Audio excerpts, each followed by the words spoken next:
Live. All right, there we go. We are live. Comrade, I got my ukulele tonight. Gay as hell. It's perfect. You don't like the ukulele? Look, remember that? What's that dude? I can't even think of his name now. Whatever. It'll come to me. This is for. I got the ukulele. We're gonna sing the Gamecock Sucks anthem tonight. Yep. If I get bored, we'll sing that. Bastard. You wish you could come up with something that creative, but you can't. I do challenge Kale. If Kale can come up with some creative shit. Interviewing Kendrick Jones. These idiot Clemson fans and this other site were telling Kale that no one gives a shit about what he says. And then Kale points to 2 videos, 30,000 views. And then we're going to go, I bet you of those 3,000 views, not one person listened for more than a minute. I go, well, listen, I know Kale has those stats he can hold up. Let's go $200. Okay, just screw it. You're an idiot. All right. You guys ready? Here we go. Yes. It's been throwing me off tonight. Well, welcome into the latest edition of the Rob and Comrade Show, the podcast that divides the Palmetto State. I am Rob Sanders, your host. I represent the Clemson Tigers, winners of 2 of the last 4 national championships, one of the elite programs in football. I have 2 co-hosts. Both of them don't agree with that statement.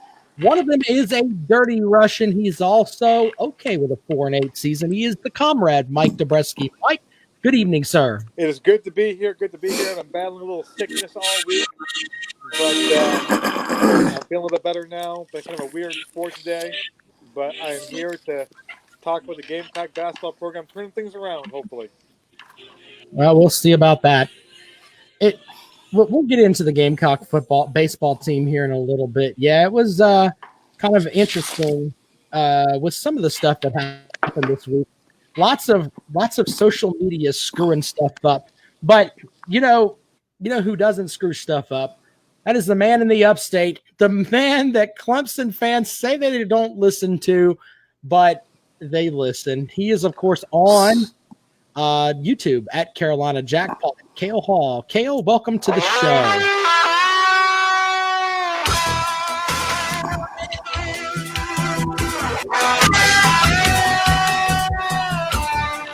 What's up? Glad to be here. Feeling better tonight. I apologize for my absence Wednesday. People were upset. It was, they were.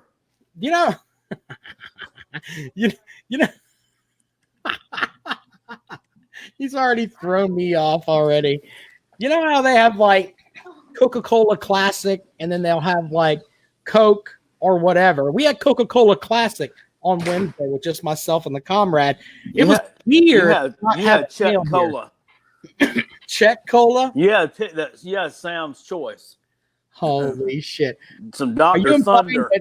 Are you you were drinking the knockoff version of Mellow Yellow a couple weeks ago, weren't you? Mellow Yellow Zero? No, it was the Sam's Choice version of Mountain Thunder or whatever the hell it's called. I was watching you drink that from a bottle. Oh yeah, I did. Yeah, stuff's nasty. They came out with Mountain Dew Zero up here in the last week and a half. I just, I don't know. I don't know how I feel about it. Well, you should Not do great. I'm drinking old-fashioned Coke tonight. Yeah. Good for you. Got it in a cheater's glass, so thanks for that. Shout out to Clemson glass.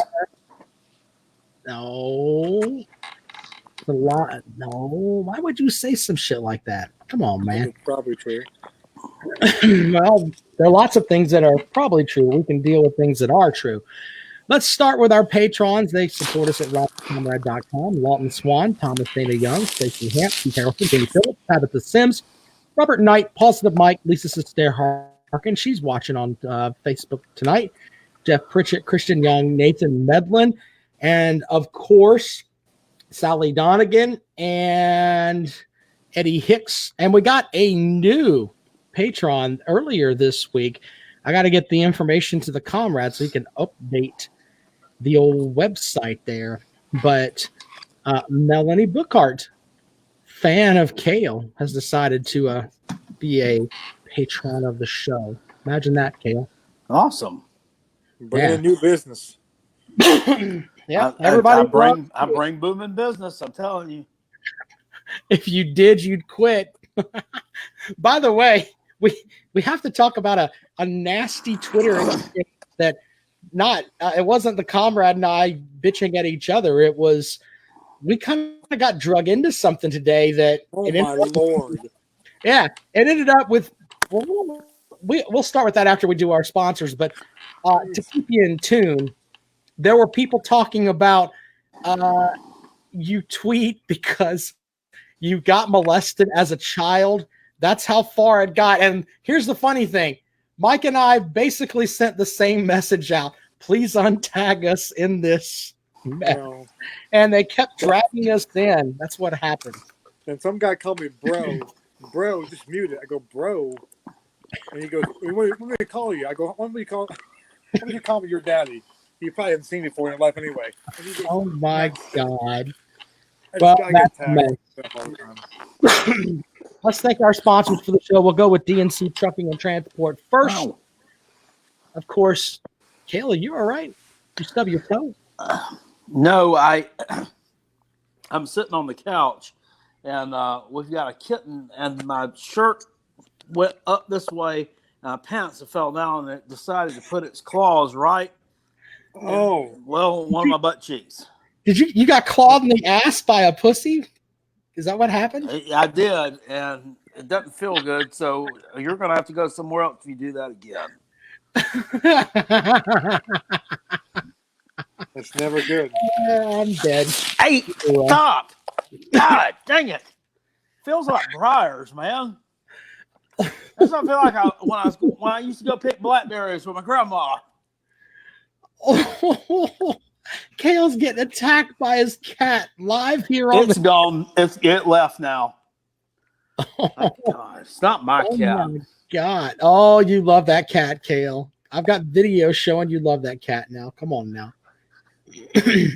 Oh, damn it. That's some shit there. Well, let's thank DNC Trucking and Transport, the No Spin Zone with the comrade. Comrade, read away. It sucks to be a Gamecock. Why would anyone send their kids to South Carolina? Just look at the Shiloh Sanders and Brandon McElwain stories. Jordan Burch supposedly committed to my Pissport team, yet he was at LSU yesterday. If he leaves, will we still call Muschamp a flipper? Remember, it sucks to be a Gamecock. Go Tigers! That message courtesy of Dennis Wilson, DNC Trucking and Transport.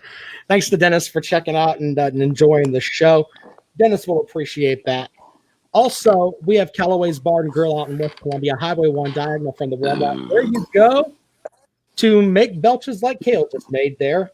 You can get great beer, the best wings. The best people are at Callaway's, retro video games, and more. The only Golden Tea Lounge in the Midlands. Go to Callaway's Bar and Grill, Highway 1 diagonal from the Walmart next to Sonic. Find them online at Callaway'sBarandGrill.com. So let's move along here. You know, the big sports story of the day, and I hate leading off with it, but just sad news with the stuff with Kobe Bryant passing away. I don't want to spend too much time on it because it's kind of a Debbie Downer story. But one thing I do want to put out there is that I wish the media would get their stuff correct, because there were, within like 12 minutes, 7 sports all over the place. And you're right, Mike. You have to be first, but it just get your shit right. I know that sounds silly. Just get it right before you put it out there, because they're putting out. There was one set that said that 14 people died, then 12 people died, and all of his kids were on the plane or the helicopter with him. Rick Fox died. Was on the where that one 10 times. I still think Rick Fox died. I had to tell 10 people, no, Rick Fox is alive.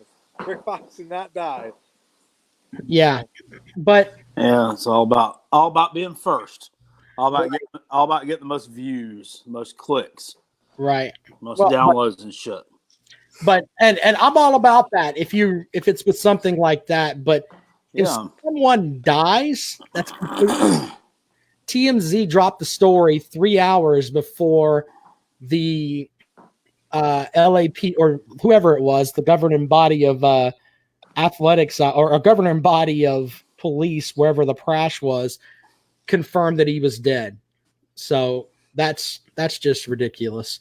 The families had no real way to know before any of that happened. So it's kind of a mess in my opinion. But anyway, you have a favorite Kobe memory there, Kale? Not nothing in particular that stands out. It's just, he was one of the first to make that jump.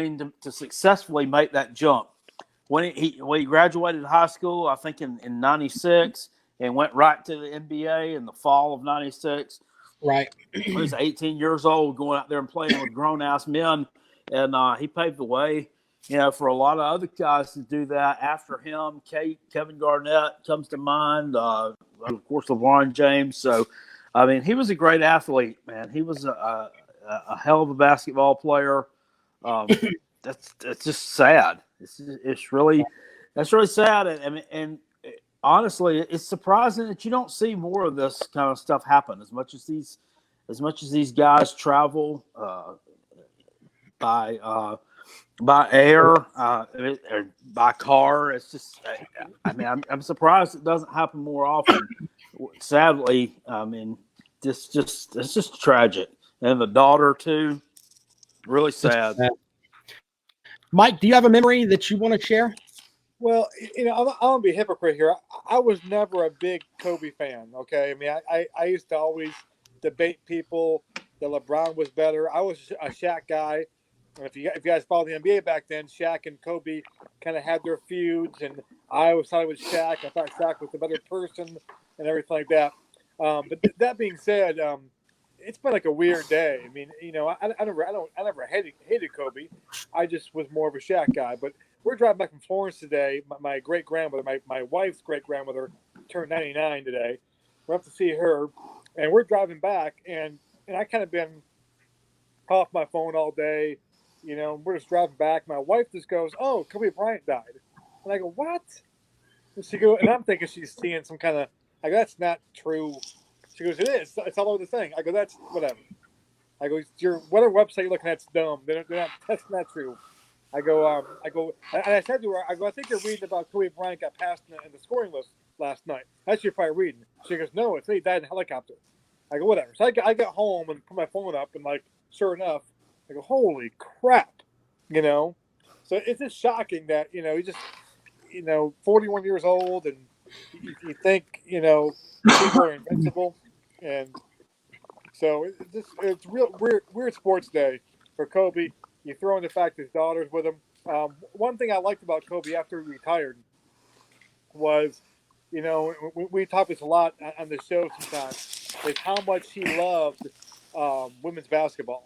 Like he was at WNBA games all the time. There's a great video that Asia Wilson posted today of Asia and Kobe kind of messing around on the court.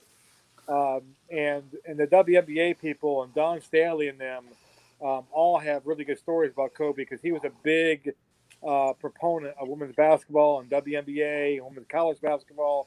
His dream was to have his daughter go to UConn. He loved, as Ariema, all that stuff. So I know they lost a huge supporter in him today for sure. My Kobe Bryant memory is the fact that he was drafted by the Charlotte Hornets and basically told him, "Yeah, I'm not playing there."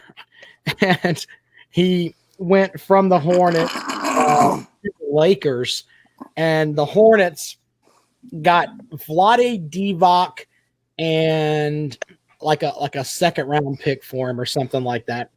Not that he would have ever suited up for the Hornets because he seemed to be like, "Yeah, that's not happening." And he ended up with the Lakers, and of course, the rest is history. Just a dominant player.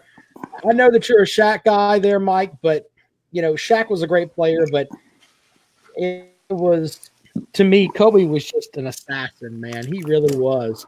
And if you go to Shaq's Twitter account, Shaq's about like a long 12 posts, and you can tell that Shaq's on a real tough time today.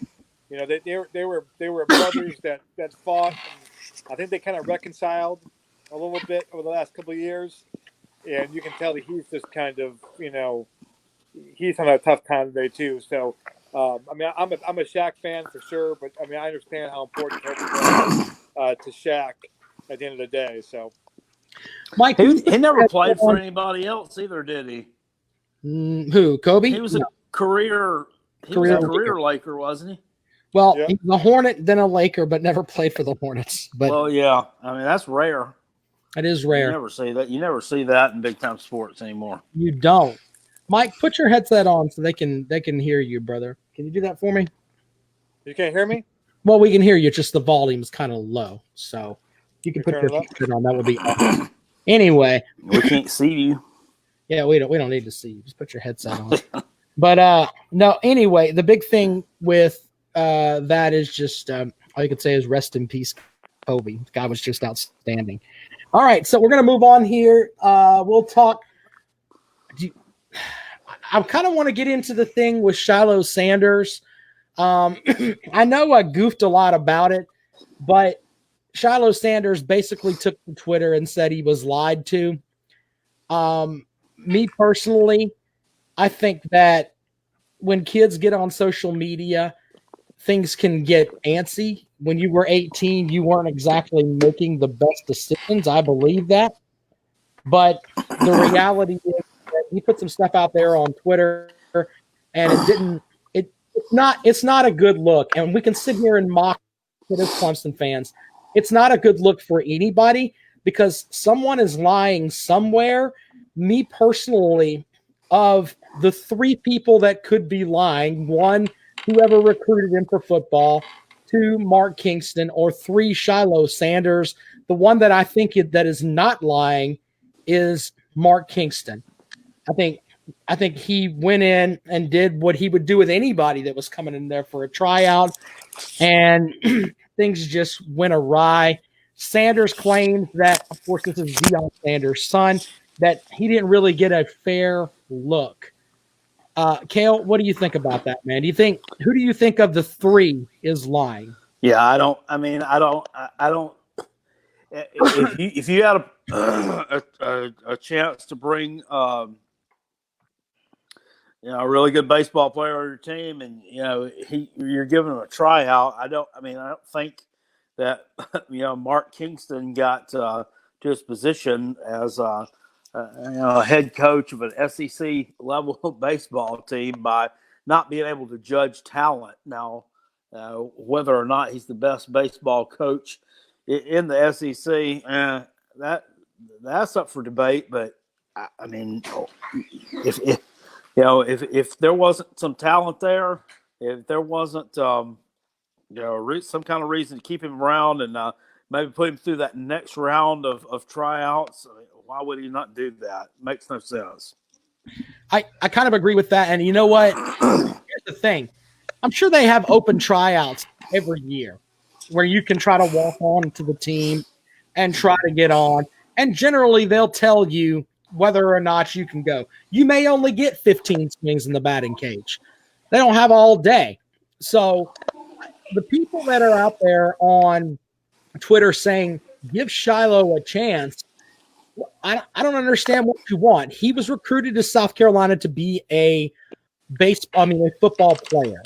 And we can goof all that we want, but someone in the football camp probably told him, yeah, you'll have the opportunity to show them your stuff, meaning you're going to an open tryout like every freaking body else. I think that's what happened, but I also think that the Sanders family, no relation, is probably not used to people telling them no, and they have the opportunity to basically complain and hear and have the whole world hear it via social media. And I think that's what happened. Does that make sense, Mike? Well, listen, when this was going on, Yeah. I was sick the night it happened. Okay, so I didn't really catch it, and so my understanding is that Mark Kingston first tweeted out about the tryout, and that Shiloh decided not to play. Correct? That's the first thing that happened. Correct? Something like that. Yeah. Yeah. And so Deion Sanders took exception, saying, "No, he used the word suicide. Don't tell him, he wanted to play. You told me he wasn't good enough. Whatever it was." So it sounded to me like Mark Kingston was trying to be political, and instead of saying he wasn't good enough, trying to make it sound like, "Hey, we just decided that baseball wasn't his thing." And Deion got mad because that wasn't quite the truth, and that whatever. But my question is, why is Mark Kingston even tweeting about that? Like, you don't. I'll tell you a story. Back in 1993, I had a tryout with the Gamecock baseball team. I had a bullpen session. I threw about 15 pitches for June Raines, and June Raines said, "Nah, we're good." Okay, and there was no Twitter back then, but I'm pretty sure that June Raines did not tell the reporters. Oh, by the way, we didn't pick up Zabreski. Well, but you're not Deion. I know. I'm just saying though. I'm not sure why he had to say anything. Why did he have to tweet something out? That's where it all started, and so that's where it started. And finally, I mean, bottom line is he wasn't good enough. And that's what it was. And people who are complaining he didn't get a full trial. He got 30 swings, and from people online like LT Tolbert and Michael Roth have all said 30 swings is a lot for an open trial. That's actually more than normal. And he actually got more than most people get who come into tryouts. Right. So I think also what kind of made people mad too, Gamecock baseball players and former players, was when Shiloh tweeted out, "I went home over Christmas break and worked my butt off for 3 weeks of this trial." And the baseball players like, "Oh, 3 weeks, huh?" They're like, you want a cookie? Like, it's like he's trying to make it sound like I busted my butt for 3 weeks getting ready for this trial. And the baseball players are all like, "Yeah, we do this year round, bud." Yeah. So I don't know. I mean, I think once again it's bad communication. I'm not sure why Mark Kingston had to tweet it out. I mean, wait for a reporter to ask you the question. I'm not sure why you have to even talk about a walk-on trying out. I don't think anyone was clamoring about it. I don't think I was sitting there going, "Man, what if Shiloh Sanders is trying out today?" I mean, obviously, Mark Kingston wants to win baseball games. Okay, so that's the first thing. It's the same thing I tell high school kids that I'm around who tell me these stories that my coach doesn't like me. That's why he's not playing me. I'm like, no, that's not why he's not playing you. He's not playing because you're not good enough. Okay? When coaches make mistakes is that they play people who aren't doing the right things off the court, okay, because it's going to help them win. That's when coaches make mistakes or they err on. They don't make mistakes like, "You know what, that kid can really help me win, but I don't like him. I'm not going to play him." Coaches don't do that. If they're not going to play you, it's because they don't think you can. Now, maybe they're wrong. They could be wrong. I mean, coaches can be wrong, but there's no something behind it that he somehow just doesn't like him. Right. If Shiloh Sanders came on the field and was hitting like Willie Mays and running like his dad, I'm pretty sure that Mark Kingston would have said, "We're going to find a spot for you." Yeah. Here's the other thing. Go ahead, Cale. Did you see where Deion? He also said in the tweet that he made out his little diatribe there about the situation, talking about that something about along the lines of talking about Muschamp. So the baseball coach, he's not like Coach Champ. Coach Champ got it on. Coach Champ knows what's up. What the hell is it with all these fuckers who think? I mean, it's players. I mean, they really think he's the greatest fucking thing in the world. It's fucking terrible. He is. What the fuck? No. He's talking about Muschamp, Mike. I know. He's what? I don't get it. I don't get it. Maybe he's just doing that to just further amp up the fact that he has a problem with the baseball coach. But or maybe he knows that his son has a better future in football than he does in baseball. And he doesn't want to piss off the football coach. And the lame duck. Well, let's be honest. The lame duck. The lame duck. Yeah. Well, I have another Gamecock topic we'll get into in a minute here, but one final thing on the Shiloh Sanders thing. He has a better opportunity to shine on the football team because of the fact that the football team needs lots of athletes. The South Carolina baseball team doesn't.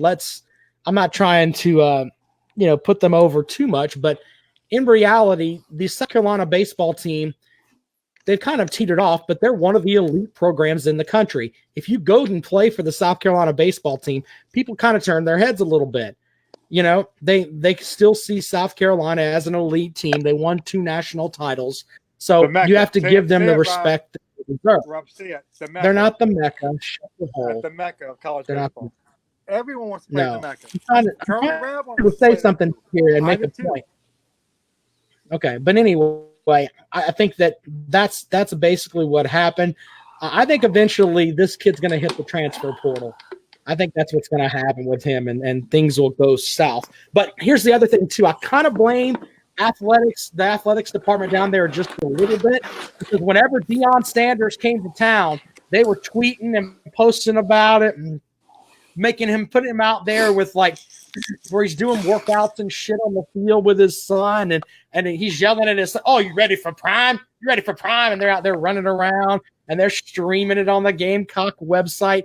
When you dip into that poison, which is what it is, that's what Nick Saban would call it. When you dip into that and you use it to build your program up and to get the likes and all that from it, if it goes south, it's going to be bad. And that's something that is going to hurt you eventually. All right, I want to move on to one other thing on the game. Real quick, sure. Who does Deion Sanders hate more, Tim McCarver or Mark? Tim McCarver or Mark Kingston? That's pretty funny. You guys should know that little reference. Tim McCarver did a bucket over. I know the reference. Tim McCarver did not like Deion playing football during the day and the playoff game at night, and Deion was not happy. That's true. I remember the first time prime time come to Williams. Only time, I guess, that prime time ever came to. Dang, son. What? He ever came to Williams-Brice Stadium? I think it was in 1988. I want to say. Yep. And Gamecocks came in. We were I don't know, 6-2, something like that. We were decent. They were ranked. They were top 20. We were top 20. Florida State was inside the top 5. And we had tickets. I used to always sit with my mom at the games. We had tickets in the upper east end zone, and one of my uncles, we had gotten some tickets for one of my uncles and a friend of his, and they were, they were Gamecock fans. They were kind of, they didn't go to games very often, so they're kind of redneck, and they were talking shit to him before the game during the warm-ups, because they were warming on that side of the field in the end zone. And Deion, you suck! Deion, you full of shit! Blah, blah, blah. Right before they went to the tunnel to go back to the dressing room, at the 20-minute mark before the game started, he goes over there and he throws his towel up there to my uncle. And he mouthed something to him, and he said something to the effect of, "Next time you see it, I'll be in the end zone. I don't need it." And he ran off. And I think the first drive of the game, and you can go back and YouTube this, it's the damn truth, they blocked a punt and scored a touchdown. And he didn't block it, but, of course, he runs in the end zone with a block it. And he waved to him, and I blew him a little kiss there. So that's my Neon Deion story. They beat us that night 59-0. Yeah, close one. They bent us over that night, and it was rough. All right, well, I want to move on to the Jordan Burch story today. Apparently, for those that aren't completely up on it, one of the top defensive players in the country. Jordan Burch plays at Hammond High School here in Columbia. He committed to the Gamecocks on December the 7th on national TV right there at the early signing day. But it came out that he was going to wait and he didn't sign his national letter of intent, which to me seems kind of weird, but it did come out that all the Hammond kids wanted to sign together in February, which, okay, you buy that. But then it comes back today or yesterday, that he took an unofficial visit to LSU. Now, he's already been to LSU on an official visit. So he went back for an unofficial visit. He said on December the 5th, or his stepdad said, that it came down to South Carolina and LSU, and the Gamecocks won out. But he took another visit to LSU yesterday, and unofficial visit. All of it just doesn't look good. If you're committed, don't take any more visits. I mean, that's just the way that I feel. Now, the comrade went back and forth with me today on this. With Dabo Swinney pulls scholarships if you go after you committed, and that's what Dabo Swinney does. Apparently, he was hypocritical on it when it That's came. what he says he does. He doesn't do it though. He doesn't have to do it. Okay, well, the only example I've seen is with T. Higgins. Yeah. So, maybe he broke the mold with that. I don't know. But the reality is that I think that if you commit, you should go, period. He went on national TV and said, I'm going to South Carolina. Now, he may sign with the Gamecocks. But, Cale, don't you think it's fishy he went on another visit to LSU? Yeah, I do. And God, I mean, I can't think of a worse time as a Gamecock fan for him to be going down there. I mean, as much as I enjoyed, watching them beat y'all like a drum a couple of weeks ago. This is LSU like it's never been LSU in years, man. Coming off this national championship, Heisman Trophy campaign, record setting. Everybody's in love with this mush mouth that they got running this show down there. So, I mean, if he flips, I wouldn't be surprised.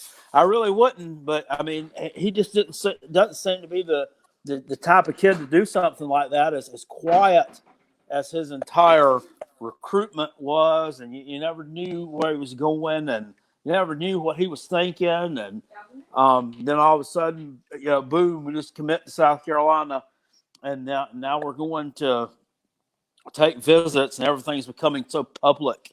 All of a sudden, it just seems weird to me. It does, and he had to pay his own way down there to go to LSU for that. That's weird too. Mike, what do you think about this, man? I mean, listen, it doesn't look good, and all I can go by is what Eric Kimry says, who's on the radio a lot, and he says that his commitment's strong to Carolina. But then again, to try to predict what an 18-year-old is going to do, I mean, I'm around 18-year-olds a lot, and good luck with that. So who knows what he's thinking, what he's doing. He might just like doing the trip. I know when I did visits, and I wasn't in his class, but they were fun to go to college campuses and hang out for the weekend and do that. So, I mean, I went on visits to schools I had no intention of going to, just because it was a weekend away from home, and I could go see a school, and and my mom going, "You're not planning on going there?" I'm like, "No, I'm going to go out and visit though." So, I mean, who knows? Maybe he's got friends down there. It'll be a fun weekend, but maybe he's considering making a change. But we'll find out soon, and hopefully he's coming to Carolina. I mean, he's a good player, obviously, but it would be a bad look just in not that we lose a great player, but the bad look that a 5-star kid, decommitted from the state. Maybe it'd be a bad PR look more than anything else. Maybe he's just going down there so he can see the stadium, see where a little preview of where he'll be going this November when we take a trip to kick some major league ass. The only time he didn't play in Death Valley his whole career, so. Well, that would make sense, but he already went down there for an official visit. So this is an unofficial visit. So he's already seen LSU. He knows what's down there. It's weird he's going again. But, Cale, you said earlier today, do you stick by what you posted earlier today saying that if Muschamp had a set of balls, he'd pull a scholarship? You stand by that? I would. Yeah, I would allow that. I wouldn't. I mean, if it was, now, what I say a little far fetched, yes. I mean, as the shape our program's in right now, we're not in a shape to be pulling offers for 5 stars. But I mean, in theory, I mean, you should if you want to set an example, because that's. I mean, it's a commitment is a commitment. A commitment is not. Saying you're going to do one thing and then leading everybody on and flirting with another. It's just not. You don't agree with that though, there, do you, Mike? Listen, we can't afford to be pulling 5-star scholarships for kids. I think that would look bad. I mean, listen. I mean, there's some people like Cal who would agree with that. If Muschamp did that, others they'd be like, "Are you kidding me?" He's definitely walking. I mean, we just gotta hope that he's gonna come. I mean, I don't know. I think he'll. I was surprised he committed here. First of all, I really was. I didn't think we were gonna get him. But the fact he committed, from everything I've heard about him, once again, he's an 18-year-old kid. Everything I heard about him is that he's not the kind of kid who would decommit unless something crazy happened. Obviously you fired coaches or fired, key people, or the program went on probation in between or something like that. I mean, obviously that's different. But so I'm gonna go ahead and have faith that the people I've talked to and the people that kind of know him, who said that he's still going to come here. Well, we'll see. I mean, if you listen to Tater Fan, I mean, most Tater Fan, you hear, of course, they know everything. They're in the know. They're in the Jordan Burch's head apparently, and they'll tell you, he only committed to South Carolina because his mama made him do it. Well, the cool thing is, if he signs to Carolina, he looked like he didn't want to be doing it when he was committing. You hear all this shit. Yeah, well, the good news is if he signs here, he will piss off Taters twice. Once when he committed here, and once when he signed here, because all the Clemson fans have been just hoping and praying he doesn't come here. And so you'll make him mad twice. So that's the only good thing if he signs here. It's weird he's going somewhere else. I think the other thing that's weighing on Muschamp too is that if it's not that he's just a 5-star kid, he's a 5-star kid that his stadium, his high school where is like 2 miles from South Carolina Stadium. I think it has a little bit to do with it too, but that's developed into a mess. And it's not a good PR move on Jordan Burch front. I mean, it's really not. I mean, if you put your word out there, you look like you're just a softie when it comes to, I said I'm going there, but you go check out LSU again. That's just kind of weird. I mean, that's just absolutely weird, by the way. I don't know, with the bond that he developed with Muschamp and with the Muschamp son and all this stuff for the past few years. I mean, and then, maybe he's having second thoughts about, in 2021, I mean, I'm going to be playing for, God knows who the head coach will be by that time. So that could be, I don't know. Speaking of Muschamp's son, I don't know if you guys saw this today or not. He committed to Colorado State. Did you see that? I did not see that. That's weird. That is kind of strange. That is strange. He's going to Colorado State. He's following who was the Boston College coach, Mike? Who is that? Adazio.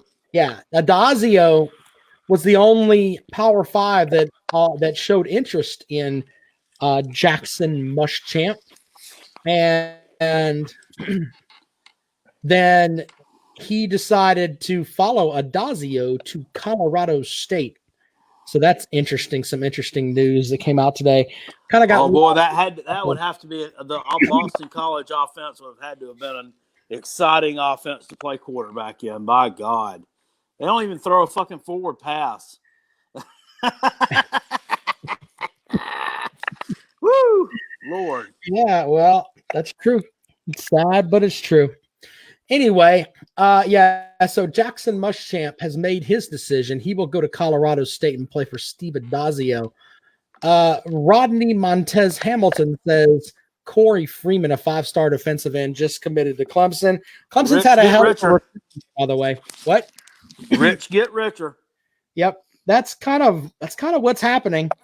I mean, the Clemson recruiting machine up there is just insane. I mean, it really, really is. Now, as of tonight, Clemson is the number 1 ranked recruiting class for the 2021 season. With this pickup, the first 5-star commitment, of course, we're talking about Corey Freeman. This kid is from Centennial, which is in Corona, California. A 5-star player, 0.9996. He is 6'4", 265 pounds. Tell whoever who's your quarterback going to be next year? Yeah, he'll be next year. It'll be killing him. So yeah, there's that. Other commitments today: Bo Collins, who played at DJ Uiagalelei's high school, about like XT. Bosco. Yep. Cade Denhoff, a big tight end. Yeah, that's great. Corey Freeman is the number 1 player in the country. You guys have nothing to say to that? Number 1 player in the country. And he hasn't played his senior year yet, has he? Nope. So a lot can change with that. All these guys go to 1. North Carolina was ranked at the beginning of the basketball season too. We'll see. Oh shit! That just makes me happy. Thank you for that, Rodney Montez Hamilton. Clemson has the number 1 recruiting class in the country. Anybody want to take a guess where the Gamecocks are? Take a wild guess. I got 2 Gamecock hosts here. Where are you at in the 2021 class? Mike, guess? Oh, the 20. I have no idea. Kale? We're 17. Yeah. In the 2021 class, we've already wrapped up this class. The 2021 class, where do you think you are, Kale? 5. No. Right now, you are number 51. Early. How many commitments do they have? 2? 1. Oh, you convinced 1 3-star gentleman to come to South Carolina at this juncture. You're right behind Illinois, Colorado, Arkansas State. Illinois was a bowl team, so that's understandable. What about Arkansas State, Kale? You're right behind them. Bowl team. How about Appalachian State? They got in that ass. Bowl team. 11 game winner. How about Duke? They didn't go to a bowl. They're 12 spots ahead of you. Virginia, we don't want to talk about them. They can kick that ass, can't they? Yeah, buddy. Well, you know about them. How about Purdue? Yeah, they're 34th. SMU, the 40 Express is at 30. They're cheating again. Let me give Kale some more. Kale's another class to underachieve with, you know. How about Kansas at 26? Want to go there? What do you got for them? They probably filled out the whole board right now. Kansas is legit, man. Miles to go. Oh God, do you guys realize how much of a gong show your program is right now? Gong show. Yeah, buddy. Anyway, I thought I would throw that out there. Tennessee, by the way, is currently 12th in rankings. Florida is 5th. So yeah, there you go. It is early, I'll give you that, but it is kind of funny. Thanks. It really is funny. Glenn with a good comment. Mike looks nauseous. Does it? It really chaps your ass, doesn't it, Mike? You can be honest. I listen. I don't follow recruiting, let alone follow recruiting from 2 years from now. Okay, It's a the next year from now. recruiting So. class, Mike. It's the next Yeah, recruiting. I know, and it's what? It's January. The signing day hasn't happened yet. The official last signing day for this one hasn't happened yet. We're trying to get Burch on board, and you're looking at next year. So we'll see what happens. Well, that's because programs that are worth a shit. That's what they do. They've already put their class to bed, and they don't let kids run around without signing their NLI. You were #1 class, and you're ranked #1 preseason last year. And what did they get you? We won 2 out of the last 4 national titles. The dick. What happened? 2 out of the last 4. 1 out of the last 2. What happened last year? What happened this past year? We lost 1 game, Mike. #1 preseason. What happened? Your team lost games in August, September. I'm so much close right now. Did you guys underachieve this year or no? Oh God, here we go. Did you? Anyway, there's that. You were favored to win it all back in August, correct? Mike, people lose 1 game unless you're South Carolina. Okay. Then you favored to win it all this year. Well, you're not favored to win it all this year. We should win it all this year. And they went up against some real competition and looked extremely below average. That's horseshit. Below average. You played 2 real teams. They ran into below average is a nice way to put it. You look shitty. Yeah, they look shitty in 1 game, but they didn't look like shit in the 29 other ones, including wins over Alabama. Ohio. You don't play 29 games in a season, sir. Yeah, you play 30 though. You play 30 over out of the last 30. They won 29. We're talking about 2019. We're not talking about games they played. They won 14 of them. We could put your 2 seasons combined together the last couple of years, and you come up. We're talking about this past season. You underachieved. We did underachieve. We expect to win national titles. That's called coaching. That is not called coaching. Coaching is not letting a young man sign an NLI. To win and could have got it done. You played 2 teams all year. Yep. You got lucky to beat the first one, and the second one destroyed you. Oh my God! Here we go. You are so full of it. You're just full of it. Final thing before we get out of here today, because we can sit and laugh at Gamecock stuff all night as far as football recruiting. Someone, if you're watching the show or listening to the show, here's what you should do. Go to Coach Will Muschamp's Twitter and remind him that he needs to recruit for the 2021 class. He may not know because he is that freaking stupid. So send that to him. It's like when Elgin Baylor was running the Clippers. He didn't know when the draft day was. Same theory with Muschamp. He thinks, we got to get Burch for this class. He's probably forgot that he has to recruit for the next class. So send him that. That's kind of the way to help him out a little bit. But anyway, final thing this evening, basketball. Ladies and gentlemen, the Clemson basketball team is a gong show. I don't know any other way to put it than that. They got hammered by Louisville. Here was the strategy for Louisville. Let's just shoot threes all day. We can't hit free throws. Let's just shoot threes. That's what we're going to do. We're going to shoot threes all day long, and they end up looking like crap. It's just the Clemson basketball team's a mess. Mike, they play your favorite team this weekend, the Syracuse Orange. They can't hit threes. Syracuse should win by 15 or so. Well, my dad is a Syracuse alum, Syracuse fan, and beginning of the season, my dad texted me and said, "This is the worst Syracuse basketball team in the history of Syracuse basketball teams." Last week, my dad texted me, goes, "They're actually playing pretty good.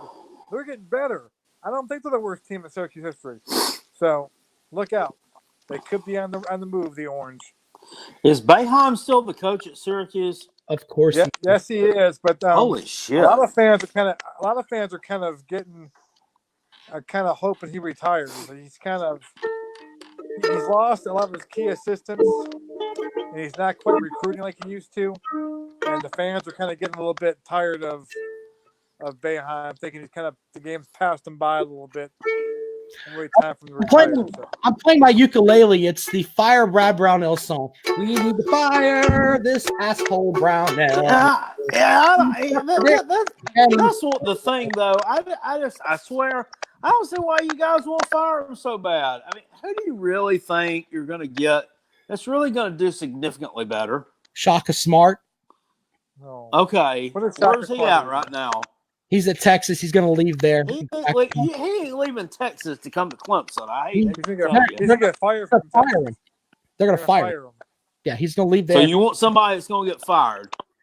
With the retread. Look, that makes sense. I'm going retreads. Hire retreads. Going with the Gamecock adage. We can bring a guy that's been a retread and a failure somewhere else, and maybe he'll come in and give us a spark. I think we've proven that don't happen. You pick on you won with Curry. So you pick on the Gamecocks hiring Muschamp. Yep. That he was a loser coach, but now you want to fire Barnell and hire Shaka Smart. That's called first of all, Shaka Smart has actually won something. So let's put that out there. So has, of course, Will Muschamp. Will Muschamp hasn't won anything worth of shit. Not as a head coach. The SC championship game. SCE for 11 games that first year. Who was it? Gary Pinkel from they played the they played in the BCS bowl game, and he had like racial issues and all kind of stuff. Gary Stinkle snuck in the back door twice after the Gamecock shit the bed. Well, that comes back to Muschamp got in the BCS bowl game for the Gators, so that's equivalent of Shaka Smart going to the Sweet 16 or whatever he did with which VCU. Yeah. Anyway, I like Shaka Smart. I also like Earl Grant. So yeah, from the College of Charleston. So either way, both of them will do better than Brownell, and they'll tell freaking Tevin Mack to stop shooting threes. You're killing the whole freaking team. All right, on the Gamecock hoops. The Gamecocks got an easy win over Vanderbilt. Candy Vandy. This is the Vanderbilt team that they are pretty much, I think they're the worst team in the conference. I'm not knocking the Gamecocks for their win. I just think that they are really not that good of a program. But really, the only men's sport they're legit in right now is baseball, and one of the country. Y'all know a little something about that, don't you? Yep. Oh God. 2-3 times in a row. Baseball too. I swear I didn't know that Jerry Stackhouse was our coach. I'm kind of out of the loop on that. But, Mike had the line of the year yesterday on Facebook. He's got 26 doctorates from North Carolina. At least. All legit. Yeah, it's a mess. With what Vanderbilt, the game beforehand, they went 0 for 25 from 3-point land. What was it? Alonzo Frank was playing like he was like Debo from Friday in the paint last night, just bashing those poor kids in the face, going up for easy layups. So he's just taking bikes and chains and everything else, wasn't it? Yeah, it was pretty funny. I don't know what's going to go on with this Gamecock team. They have talent. They're not like Clemson there. We're just going to shoot threes all over the damn place. Ignorant. So, your thoughts on the Carolina basketball team there, Cale? I'm happy right now. So, just take some momentum from this one. Let's just keep it rolling. They got a softer portion of the schedule coming up. I got Georgia. Got Tennessee at home. They got some winnable games there. So you go out and win them. And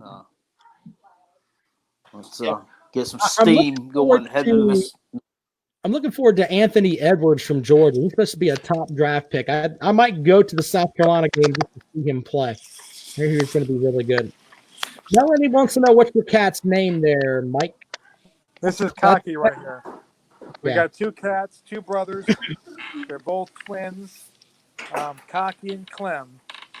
And true story, we brought them home, and my wife's idea was to name them one Cocky and one Clem. And I got to pick which one was Cocky, which one was Clem. And I put them down, and I tried to figure out which one was dumber.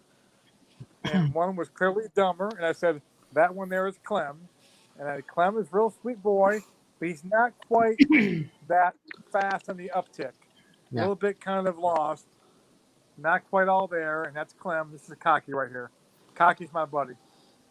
So Yeah, Cocky's so smart he stuck his ass in the camera. For those who are listening, I saw those kids. You saw those kids in that student section behind the baseline with all those fat the fat heads on the stick. Yeah, down at Carolina, you seen that? Not this past one, the Kentucky game. I saw them there with when the kid was shooting the free throws, and the one they had at one point they had a fat head. It was all holding them at the same time. They had a Will Muschamp, a Betty White, Darth Vader, the Alfred E. Newman from the Mad magazine, and the Grinch. You know what the difference is? All four of those would have been a better football coach than Will Muschamp. Holy shit! That hurts, Phil. That hurts. All we need now down there, Kale, and I think I wanted a fat head of the pirate, but you know. Well, we need a fat head of Kale. If we can get your head down there, my head's fat enough. Well, your big face and just have it spinning. I want yours one of the ones that spins. That way, it's just like It spins. Yeah, you ever seen those? Like the John Cena WWE Championship belt. Yeah, like your head will just spin. It would make a lot more sense if the comrade's head was down there and that actually spun, because that milk spins all the time. But yeah, I never spin. That would be funny. Anyway, yeah, I that's what I want. I want Kale's head spinning at a South Carolina basketball game. That would be funny as hell. Kale, would you piss yourself about if you saw that on national television? I'd probably piss shit and do some other unmentionables. Yeah, well, I'm gonna make one up and just hand it to a student. Hey, can you take care of this? I might do that. Maybe get some good publicity for the show. Do it quickly before we shit the bed again, and we won't be playing any meaningful games. Nobody will be there. Yeah, that's true. All right, gentlemen. Well, it's a Kale bobblehead. Gunther's giving more beer and his head may spin, but Kale's head spinning would be hilarious. So there's that. All right, gentlemen. Do you have anything else for tonight's show? That's it. Gamecocks at Arkansas on Wednesday. Big game. Woo, boy. They don't get any easier. They don't get any easier. All right.